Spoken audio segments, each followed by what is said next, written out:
living on the riverside, taking it all in my stride. Living on the riverside, I'm taking life like a big long ride. You stay on your side and I'll stay on mine. You take what you want and I'll take the sunshine.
Esta rolita de Riverside de la banda América es una de las canciones que más me gusta por su guitarra y su sonido acústico.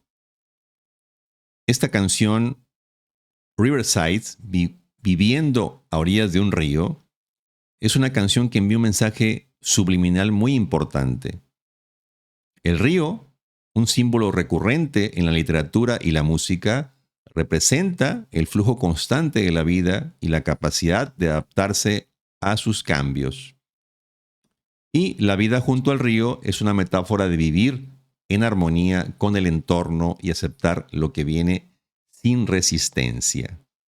En conjunto, la canción Riverside de la banda América es una canción que celebra la vida sencilla, la autonomía y el respeto por el camino individual de cada persona.